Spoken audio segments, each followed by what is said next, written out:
بسم الله الرحمن الرحيم الحمد لله والصلاة والسلام على رسول الله صلى الله عليه وسلم السلام عليكم ورحمة الله وبركاته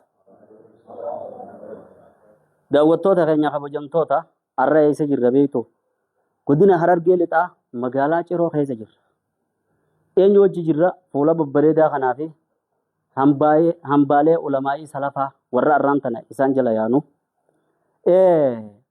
حيوتا كنيا علماءوتا كنيا أبوتا كنيا إساني وجنين جر مريبا لا خافنتي أول لرا مري حاسوي نسان إبسا جنو داتين كولالله خراغ بابيناتين إسن دقيسي سودا فيانا خراغ إبسا جنو دا ترتي غاري إسن جن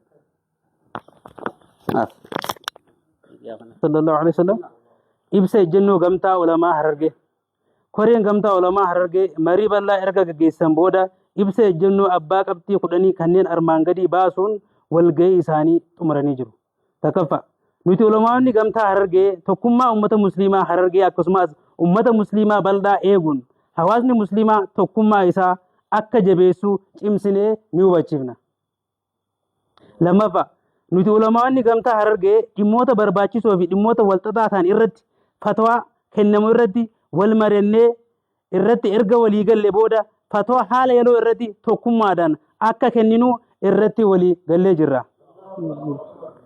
دموتا فلنوتي والقبته دانغا شريعان hayyamu keessatti filannoon sagalee kennuun akka dandamu irratti hawaasni muslimaa nama isaaf ta'u akka filatu kallattii hundaan ni tumsina.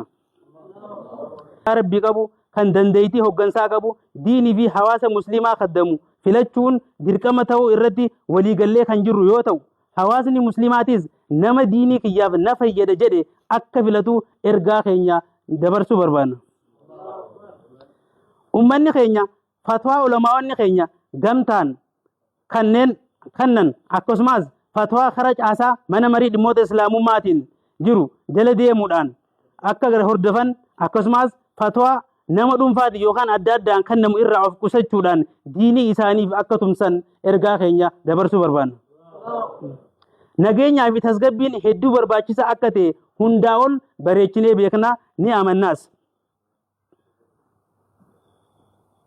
Kanaafuu namni hundinuu nageenya eeguun dirqama akka ta'e ergaa keenya cimsinee dabarsina. Rakkoo aanota keenya kanneen akka daaroo labu hawwii guddinaa fi kan kana fakkaatan keessatti amantii waaqeffataa dawoo godhachuudhaan kitaaba gubuu masjiida diiguu cimsinee kan balaaleffannu yoo ta'u mootummaan qaama amantii waaqeffataa dawoo godhachuudhaan hawaasa nagaa jaalalaan waliin jiraachaa ture jidduutti rakkoo nageenya hammaataa uumaa jiru irratti tarkaanfii fudhachuudhaan rakkoo kan akka dhaabsisuu cimsinee gaafanna. Hundaa ol wanti beekamuu qabu nuti musliimni bal'aan akkaataa nageenya ollaa keenya wajjin warreen amantii biroo wajjin hojii jiraannu bareechinee beekna. Haa ta'u malee gubachuu kitaaba rabbiitii fi masjidota maayikiroo sekondii tokkoofillee obsa kan hin qabne ta'uu cimsinee hubachiisuu barbaanna. Sagalaffaa ummanni musliimaa hundi taatee ta'u hundarratti ulamaawota keenya akka dhaggeeffatu ergaa keenya cimsinee dabarsuu barbaanna. Dhuma irratti jalqabaa fi dhuma irrattis galanni kan rabbii ol ta'eeti. Itti aansuudhaan mootummaa keenya mootummaa federaalaa Dr. Abiyyiin kan durfamu itti aansuudhaan mootummaa naannoo Oromiyaa caasaa bulchiinsa godinarra hanga gaditti jiru hunda adeemsa hojii keenya irratti waan nu bira dhaabbataniif maqaa gamtaa ulamaa Harargeetiin cimsinee isaan galateeffachuu barbaanna. Waxabajjii 26 bara 2017 gamtaa ulamaa'ii Harargee Ciroo. Salaamu alaikum warahmatullah.